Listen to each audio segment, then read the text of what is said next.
In the heart of Massachusetts, where the streets whisper tales of old and the shadows play tricks on the unsuspecting, I've walked the beat. For the sake of this tale, you can call me Jack. It's not my real name, but it'll do. Ever since I was a kid, the allure of the badge, the siren's call, had me hooked. The dream of being a cop was the only one that ever took root in my heart. 7 years.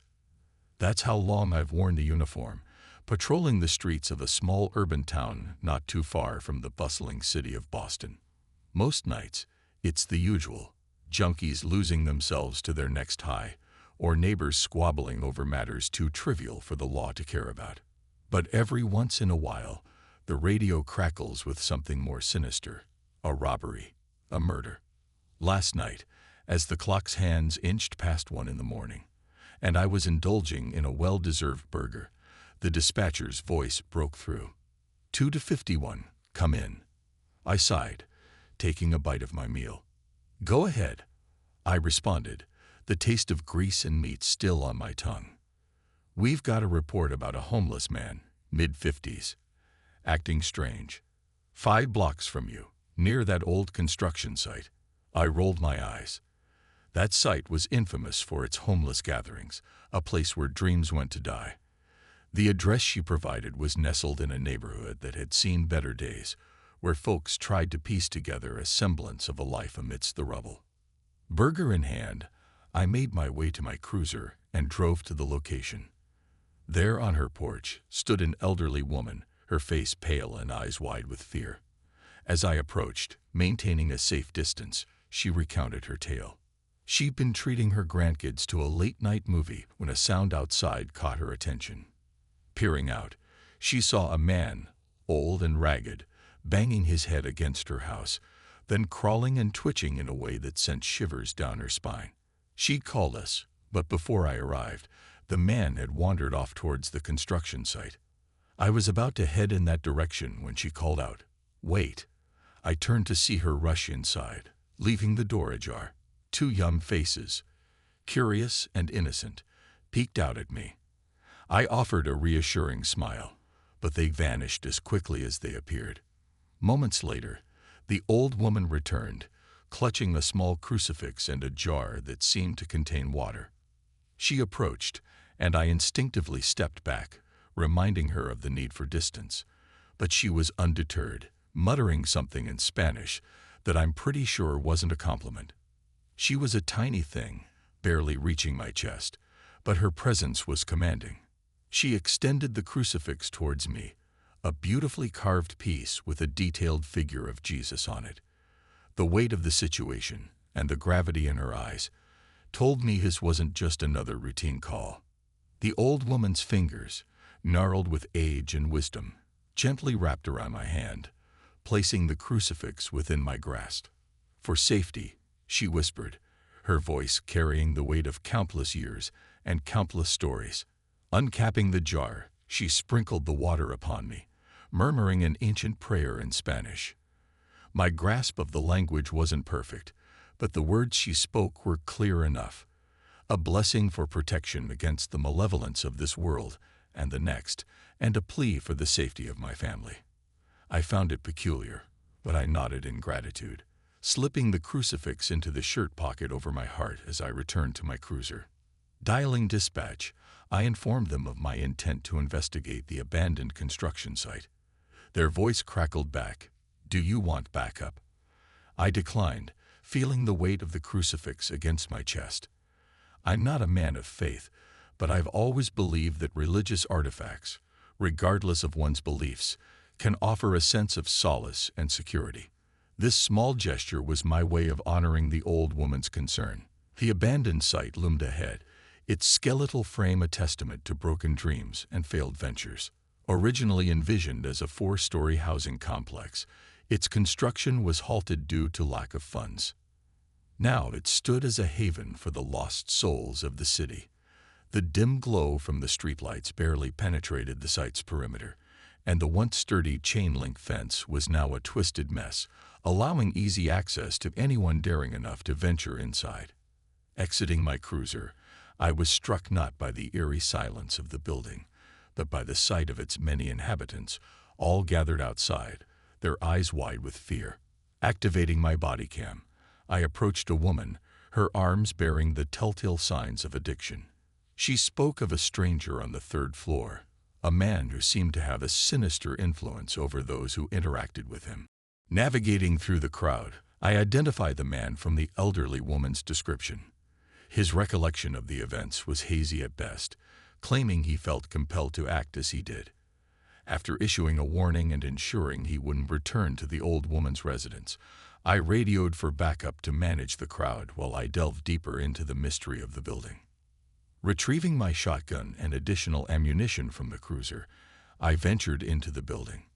My flashlight cut through the darkness, revealing the remnants of what could have been. Having been here on multiple occasions for drug busts, I was familiar with its layout. I methodically cleared the first floor before ascending the staircase, each step echoing in the vast emptiness. The third floor awaited, and with it, the answers to the night's enigma. The third floor was a maze of discarded remnants of lives once lived. Beer bottles, old newspapers, and other debris littered the floor. I nearly lost my footing when I stumbled upon an abandoned shopping cart, filled to the brim with an assortment of items. Pushing it aside with a muttered curse, I continued my search. Each room I entered was a testament to the transient nature of its inhabitants, but one door stood out. It was locked. In a place where privacy was a luxury, this was unusual. I knocked, announcing my presence, but was met with silence. Taking a deep breath, I kicked the door open. Now, I've seen my fair share of horrors in my 7 years on the force. Crime scenes that would make most stomachs churn, but nothing could have prepared me for what lay beyond that door. The room was shrouded in an impenetrable darkness, save for a figure seated in its center.